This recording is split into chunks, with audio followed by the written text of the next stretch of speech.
All right, good evening, everybody. Let's just do a quick mic check to make sure that we've got good sound, we've got good video, and everything is A-OK and working properly. And as soon as we do that, we will get started.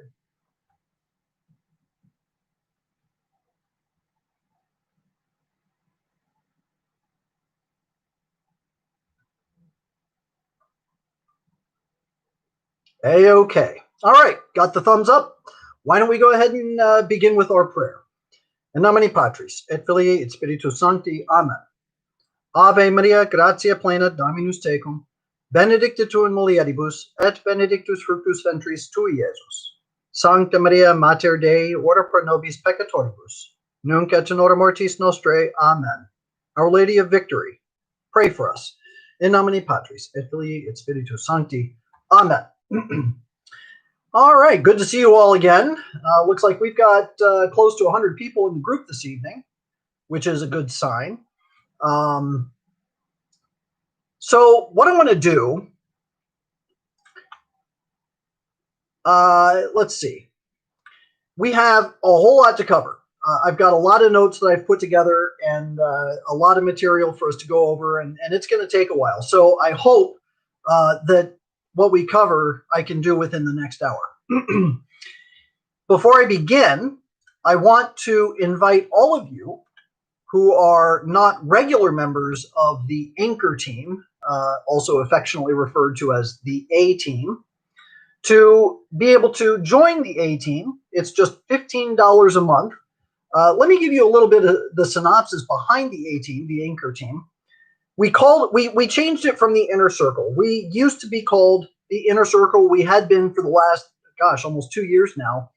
But it seemed so generic. I wanted to do something that was a little bit more mission specific, something that was a lot more apropos to the mission of the Lepanto Institute, the purpose of the Lepanto Institute, and kind of fit with the nautical and spiritual theme of it. So in talking to our members, a little bit of ideas back and forth, and somebody came up with, well, why don't you call it the Anchor?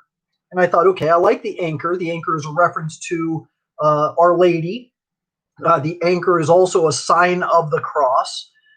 So there is a lot of spiritual significance to the anchor. Plus, you have the historical and nautical significance with regard to the Battle of Lepanto. So it kind of fits together. And I was like, okay, I like that.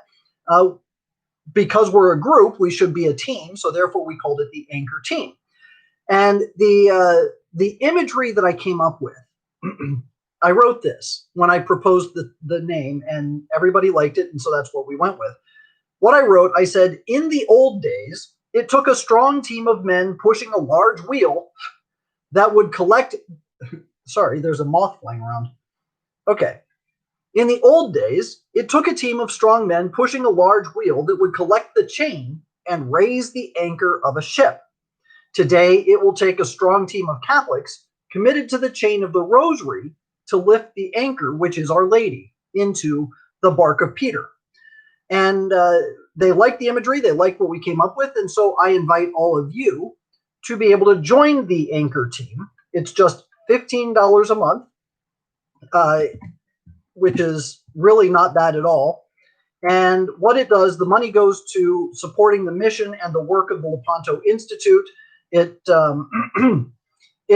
really does. It's the foundation for what we do. It's one of our very few meager means of income, so that we can continue the investigations and continue to shine light on the crisis that's unfolding before us. So if you would like to join the Anchor team, you can go to lepantoin.org/anchor-team. And I posted a link right there in the chat box for those of you that have access to that. And if you would like to join, just click the link and you can join right away. So tonight's topic, the topic that I chose, is the anti-Catholic organizing or the anti-Catholic philosophy of Saul Alinsky. And I chose this topic for a very specific reason. As most people who know me know, I have been combating the Catholic Campaign for Human Development since 2008. I discovered the problems with the CCHD when I was working for American Life League, because I found that there were Catholic organizations, the CCHD, that was providing funding to agencies that were acting directly against what we were trying to do at American Life League, fighting against the culture of death. And CCHD groups were promoting abortion, they were promoting contraception, homosexuality, all that kind of stuff. And so as I was conducting this research, I figured, gosh, maybe the bishops don't know, or maybe they don't really realize what the money's going to. And so I started putting together a report as if, nobody had done this before. And I put together some reports, and I was shocked at how quickly I was rebuffed. And I did a little bit more digging, and what I discovered was that for a long time, organizations like The Wanderer had been exposing CCHD groups for decades. I knew some of that before I went into it, but I didn't really know a whole lot of the history. I just knew I'd heard some bad stuff about the CCHD, never really dug into it. Anyway, when I was rebuffed by the CCHD and by bishops specifically because of what I found, I was really shocked. And of course, over the years, as I've continued to conduct these investigations and expose what's been going on, the response continues to be the same. It's either a blanket denial, or he just doesn't like the CCHD, or Michael Hitchborn hates the poor, or whatever, something along those lines. Well, here's the interesting thing. A couple of months ago, when all the riots started, we did some digging here at the Lepanto Institute, and we found that there were 8 CCHD-funded community organizing groups that were directly calling for revolution. They were justifying looting. They were calling for the defunding of police. And in one instance, they were participating in a rally where they were chanting "Death to the racist pigs." In other words, they were calling for violence against police. And so I went through and I put together a report, put it out, and I've been encouraging people ever since: contact your bishops, contact CCHD representatives, ask them, or demand rather, that these groups be completely defunded. And people have been sending in queries, but not really getting a whole lot of response. So we put out another report, and I'll send you a link to this one right here. The headline of the report is "Violence Erupts as More Catholic-Funded Groups Call for the Defunding of Police." And what we did is we investigated where those areas where community organizing groups have called for the defunding of police, and how those areas had decided, well, we'll go ahead and defund the police department, or we'll cut back on our police presence, or we'll actually abolish certain aspects of the police altogether. And in those areas where that happened, we found that there was a dramatic increase in crime, specifically violent crime. So we did a follow-up report on that, and that's what I just posted here. And what we found is 8 more CCHD-funded groups that were participating in the call for the defunding of the police. Well, C. Rainey says she was told that she was mean-spirited.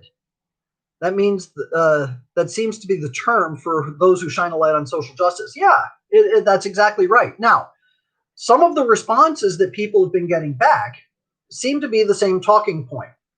And the word that they use is that the reports that we issued are baseless.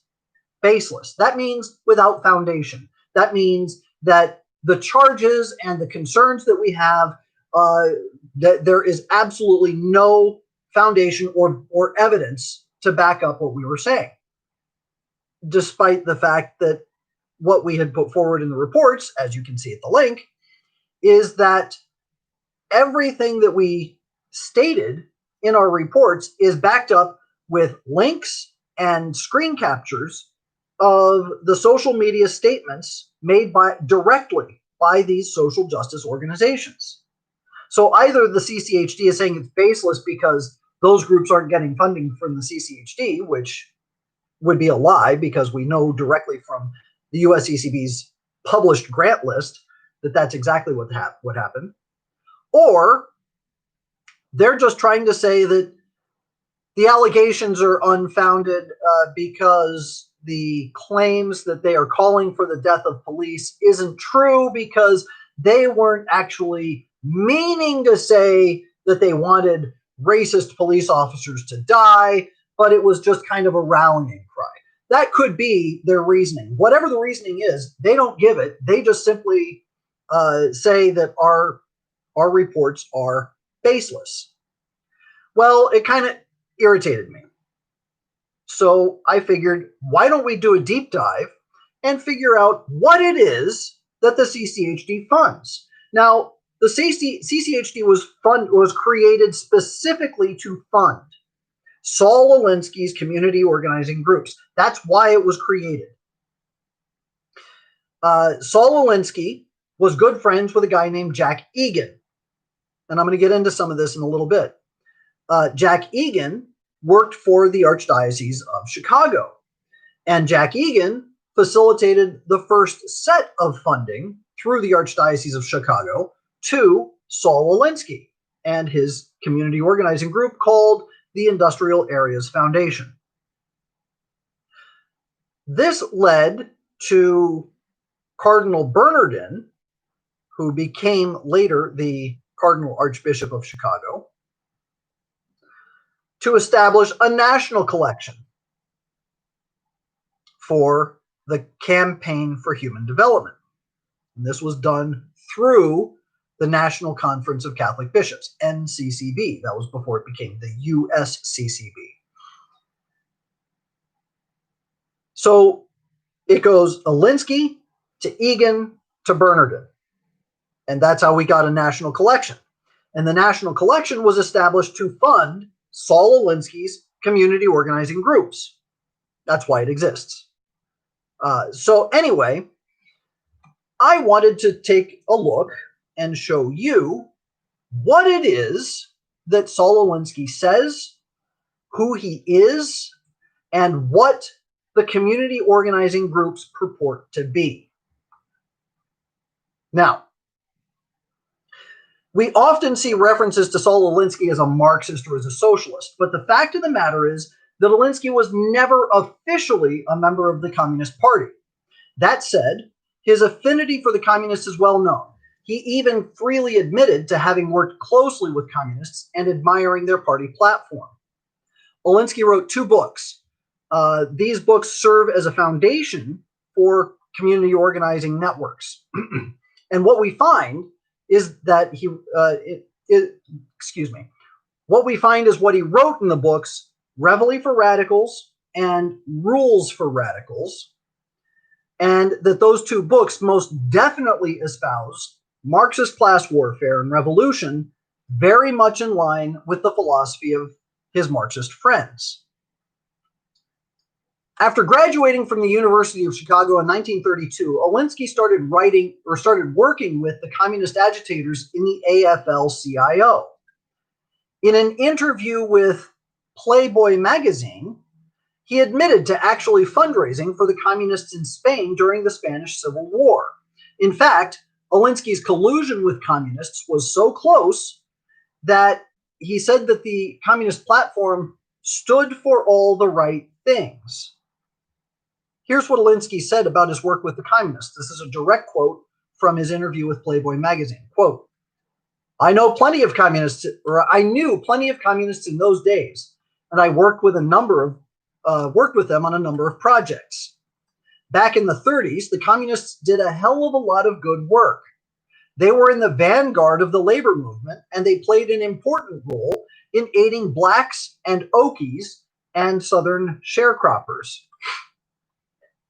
And this also straight from Alinsky.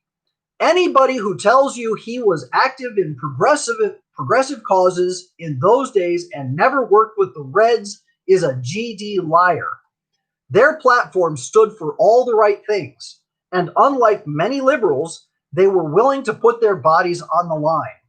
Without the communists, for example, I doubt the CIO would have won all the battles that it did. Very interesting observation and point there, I think.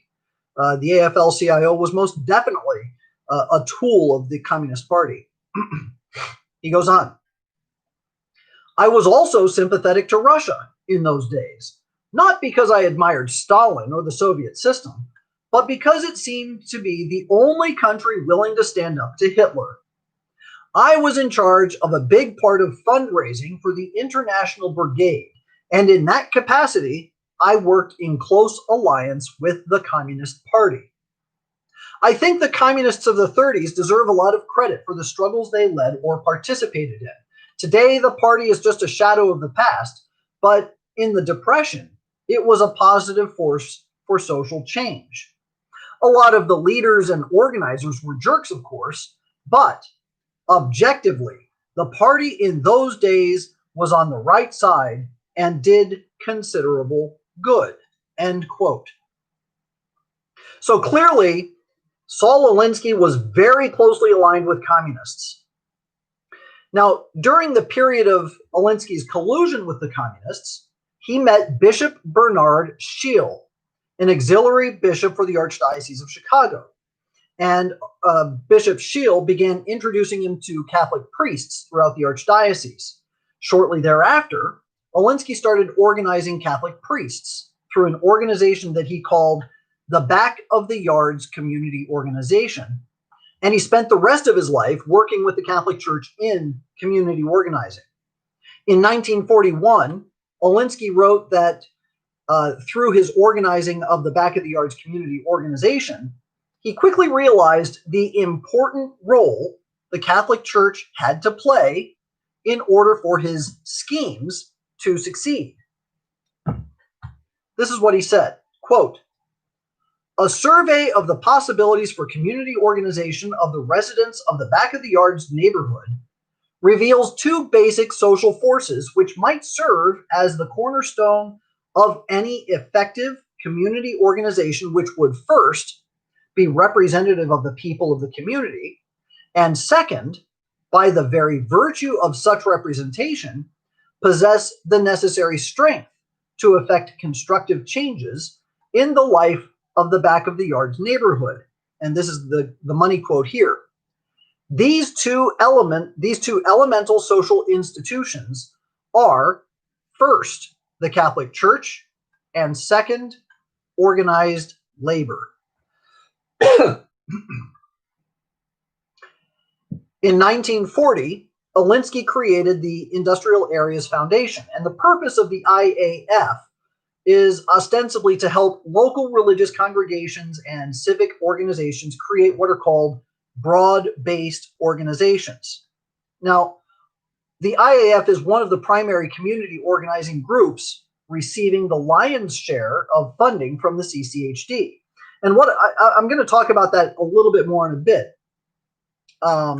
But there are offshoot networks with direct ties to the Industrial Areas Foundation, which also receive large portions of CCHD funds. As I said, we'll get into those in a minute. But it's important to note that his Industrial Areas Foundation was the first.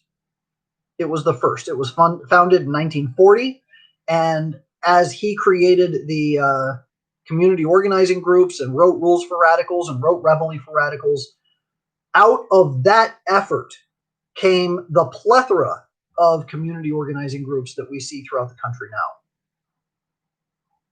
While the IAF has never taken a formal position on abortion, contraception, or homosexuality, Alinsky established a formula for funneling money to pro-abortion and pro-contraception agendas in his book, Rules for Radicals, and the formula was quite simple. By generating a solid foundational relationship with priests and bishops, community organizers will be able to win their trust, gain access to their congregations, and collect money to fund their activities.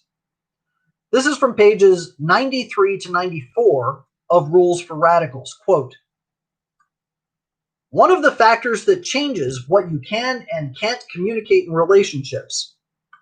There are sensitive areas that one does not touch until there is a strong personal relationship based on common involvements. Otherwise, the other party turns off and literally does not hear you, regardless of what your words are within his experience. Conversely, if you have a good relationship, he is very receptive, and your message comes through with a positive context. For example, and this is the example he gives, I have always believed that birth control and abortion are personal rights to be exercised by the individual. Let me repeat this. As a reminder, Saul Alinsky created the Industrial Areas Foundation. He created it. It is his creation. He wrote Rules for Radicals and Reveille for Radicals. Both books are the foundational philosophy for the Gamaliel Foundation, PICO, DART, and a bunch of other CCHD funded networks. And that man, the man who started it all, said, quote, I have always believed that birth control and abortion are personal rights to be exercised by the individual. Don't believe for a moment that that pervasive ideology does not permeate the other community organizing groups that fall under his philosophy. He goes on. If in my early days, when I organized the back of the yard neighborhood in Chicago, which was 95% Roman Catholic, I had tried to communicate this, even through the experience of the residents whose economic plight was aggravated by large families, that would have been the end of my relationship with the community. That instant, I would have been stamped as an enemy of the church, and all communication would have ceased. Some years later, after establishing solid relationships, I was free to talk about anything, including birth control. I remember discussing it with the then Catholic chancellor. By then, the argument was no longer limited to such questions as, how much longer do you think the Catholic Church can hang on to this archaic notion and still survive? I remember seeing 5 priests in the waiting room who waited to see the chancellor, and knowing his contempt for each one of them, I said, look, I'll prove to you that you really do believe in birth control, even though you are making all kinds of noises against it. And then I opened the door saying, take a look out there. Can you look at them and tell me that you oppose birth control? He cracked up and said, that's an unfair argument and you know it. And this is Alinsky's conclusion. But the subject and nature of the discussion would have been unthinkable without that solid relationship. Now, substantiating Alinsky's idea that community organizing is all about establishing relationships, a man by the name of Ernesto Cortez. Now, Ernesto Cortez is the Southwestern Regional IAF Director, and he's also the current co-director of the IAF. So he's the top dog pretty much. In 1986, Ernesto Cortez wrote this, quote, one of the worst things you can do is be overly principled. Everybody has got to compromise, adapt, change. So one of the hard things we've always had to learn in the world as it is that there are no permanent enemies and no permanent allies. The organizer's issue gets dealt with last. If you want your issue to be dealt with first, you'll never build anything. So you lead with other people's issues and you teach them how to act on their issues. Then you model what is to be reciprocal. You model what is to have a long-term vision. Okay? Let's break down what he's saying here. He's saying that as the organizer, you make yourself available to others. You figure out what really gets their goat, what's going to get people activated and involved and to trust you. And you find out what that is. You address their issues. You win their trust. You build a relationship with those people. And once you get past whatever their particular issue is, then you can start really emphasizing and pushing your own issues or your own ideas or the real reason why you are doing community organizing to begin. Excuse me. to begin with. Probably the most problematic aspect of Saul Alinsky's teachings is, which is foundational to all of his community organizing groups, is that the ends justifies almost any means. Beginning on page 39 of Rules for Radicals under the heading of Means and Ends, Alinsky firmly establishes the notion that community organizers have to be willing to be corrupted by unsavory means in order to achieve proper ends. This is what he wrote. That perennial question, quote, does the end justify the means, is willingness as it stands. The real and only question regarding the ethics of means and ends is, and always has been, does this particular end justify this particular means? He goes on. Life and how you live it is the story of means and ends. The end is what you want, and the means is how you get it. Whenever you think about social change, the question of means and ends arises. The man of action views the issue of means and ends in pragmatic and strategic terms. He has no other problem. He thinks only of his actual resources and the possibilities of various choices of action. He asks of ends only whether they are achievable and worth the cost. Of means, only whether they will actually work. To say that corrupt means corrupts the ends is to believe in the immaculate conception of ends and principles. The real arena is corrupt and bloody. Life is a corrupting process from the time of a child learns to play his mother against his father in the politics of when to go to bed. He who fears corruption fears life. Listen to that again. Alinsky said that he who fears corruption fears life. Let me be very clear about something. The Bible is replete with warnings about not being corrupted, about not being in league with people who are against the truth, against the truth of Christ, against what in the time of the Old Testament, against the Torah and against the law. Don't become friends with people who are lawless. Don't have bad friendships. All of these